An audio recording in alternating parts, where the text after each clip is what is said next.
السلام علیکم۔ پاکستان اور بھارت کے درمیان حالیہ جنگ نے دنیا بھر کی وارفیئر کو چینج کر کے رکھ دیا ہے۔ دنیا میں اب نیا سے نیا اسلحہ متعارف ہونے جا رہا ہے۔ ہر کوئی نئے اسلحے کی دوڑ میں شامل ہو رہا ہے۔ جو لوگ بیچ رہے ہیں وہ بھی پریشان ہیں اور جو خرید رہے ہیں ان کی پریشانیاں بھی بڑھ گئی ہیں۔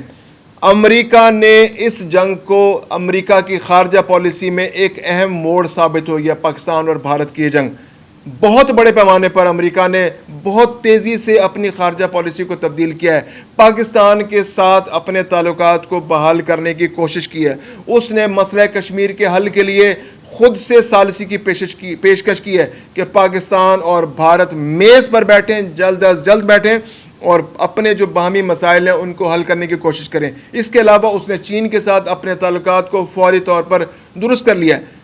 وجہ کیا ہے کہ چین اس جنگ کے بعد ایک بہت اہم طاقت بن کر ابھر کر سامنے آیا ہے، جو نہ صرف دفاع میں خود کفیل ہو گیا ہے بلکہ اب اس پوزیشن میں آ گیا ہے کہ وہ اپنی ٹیکنالوجی دنیا کے دوسرے ممالک کو بھیجے، اور اس کی ٹیکنالوجی ٹیسٹڈ ہے۔ پاکستان نے اس کی ٹیکنالوجی کو بھارت میں استعمال کر کے یہ ثابت کر دیا ہے کہ وہ دنیا کی جو ویسٹ کی جو ٹیکنالوجی ہے اس سے کسی طرح کم نہیں ہے، بلکہ اس کو شکست دینے کی پوری صلاحیت رکھتی ہے۔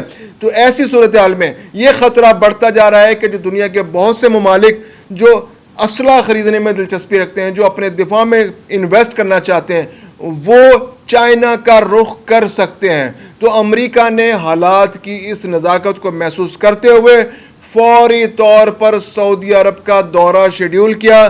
ڈونلڈ ٹرمپ سعودی عرب پہنچے اور انہوں نے سعودی عرب کے ساتھ نئے دفاعی معاہدے کیے ہیں۔ ان دفاعی معاہدوں میں سعودی عرب امریکہ سے تقریباً $150 ارب کا اسلحہ خریدے گا، یعنی کہ آنے والے چند سالوں میں سعودی عرب امریکہ سے ایئر ڈیفنس سسٹم خریدے گا، وہ میزائل سسٹم خریدے گا، وہ ایسے ایکوپمنٹ خریدے گا جو رڈارز کے حوالے سے ہوں گے۔ یعنی پاکستان بھارت جنگ نے جو طے کر دیا ہے، جو وارفیئر طے کر دیا ہے کہ جس طرح سے جنگ لڑی گئی، اب طیارے ایک دوسرے کے حدود میں داخل نہیں ہوں گے، اب زمینی افواج ایک دوسرے کے حدود میں داخل نہیں ہوں گی، اب ٹینک ایک دوسرے کے حدود میں نہیں جائیں گے، اب جنگ ایئر فورس اور میزائلوں سے لڑی جائیں گی، اور یہ دونوں جو ایئر فورس بھی اپنے ملک سے آپریٹ کرے گی اور وہاں سے میزائل چلائے جائیں گے، اور دفاع کے لیے سب سے امپورٹنٹ ایئر ڈیفنس سسٹم ہے۔ تو امریکہ نے اپنے ایئر ڈیفنس سسٹم، اپنے ریڈار سسٹم، اپنے میزائل سسٹم اور اسی طرح کے دیگر ایکوپمنٹس سعودی عرب کو فروخت کرنے کے لیے ایک بہت بڑا معاہدہ فوری طور پر کر لیا ہے، کیونکہ انہیں یہ خطرہ تھا کہ سعودی عرب پوٹینشلی ایک ایسا ملک ہے جو اپنے دفاع میں اس خطے کی جو بگڑتی بھی صورتحال ہے کہ اس کے خطے میں ایک جانب اس کو یمن میں حوثی باغیوں سے خطرہ ہے، دوسری جانب ایران سے اس کے تعلقات ہمیشہ کشیدہ رہتے ہیں، اور اسرائیل تو ایک مستقل دشمن ہے اس کا۔ تو امریکہ نے خطے کے اندر انویسٹمنٹ کی ہے اور سعودی عرب کو مجبور کیا ہے کہ وہ ان سے اسلحہ خریدے۔ سعودی عرب بہت عرصے سے، خاص طور پر 1990 میں جب جو گلف وار شروع ہوئی تھی، اس کے بعد سے امریکہ اور سعودی عرب کے درمیان دفاع کا ایک معاہدہ ہے جس میں امریکہ سعودی عرب کا دفاع کر رہا ہے۔ عراق کے خلاف پہلے دفاع کر رہا تھا، اب اس کی صورتحال تبدیل ہو گئی۔ عراق کے نیوٹرلائز ہونے کے بعد اب ایران سے کشیدگی ہے، یمن سے کشیدگی ہے، جو حوثی باغی وہاں موجود ہے اور اس پر سعودی عرب پر حملہ کرتے رہتے ہیں۔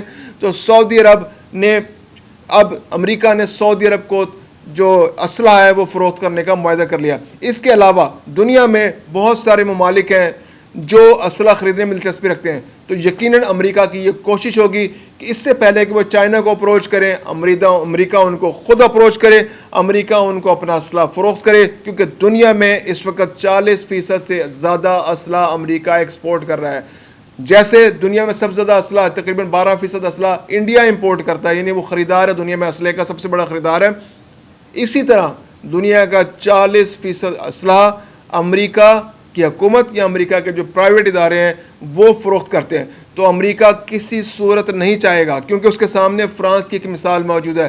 فرانس کے رافیل طیارے پرفارم نہیں کر پا رہے، پاکستان نے ان کو دھول چٹا دی۔ پاکستان نے جو چائنیز ٹیکنالوجی تھی J-10 اور JF-17 تھنڈر کے ذریعے اور PL-15 میزائل کے ذریعے، پاکستان نے جو فرانس کے طیاروں کو زمین بوس کر دیا۔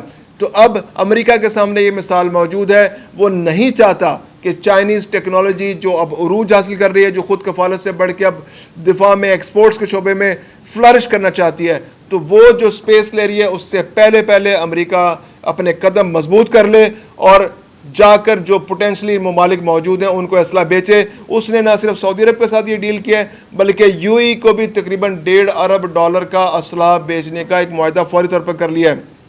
اس کے علاوہ امریکہ نے اپنی خارجہ پالیسی میں کافی شفٹ نظر آئی ہے. یعنی کل آپ یہ انٹرسٹنگ بات ہے کہ اسرائیل نے احتجاج کیا امریکہ سے کہ آپ ہم سے مشورہ کیے بغیر سعودی عرب کیسے پہنچ گئے. آپ کو مڈل ایسٹ کا دورہ کرنا تھا تو ہم آپ کے اسٹریٹجک پارٹنر ہیں, ہم آپ کے ساتھ کام کر رہے ہیں, ہم آپ کا اسلحہ استعمال کرتے ہیں, ہم آپ کے مفادات کا تحفظ کرتے ہیں اس خطے کے اندر.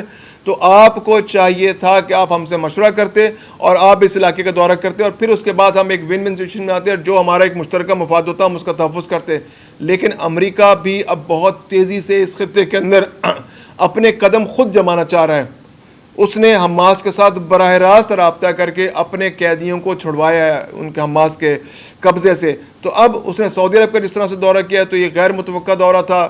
جس طرح سے تیزی سے ٹرمپ وہاں پہنچے ہیں اور جس طرح سے معاہدے ہوئے ہیں تو یہ اسرائیل کے لیے بھی حیران کن ہے اور باقی دنیا کے لیے بھی حیران کن ہے. اور پاکستان بھارت حالیہ جنگ کا ایک شاخسانہ اس کو قرار دیا جا سکتا ہے اور جس کے بعد چین ایک بہت بڑی دفاعی انڈسٹری کی ایک قوت بن ابھر کر سامنے آیا ہے.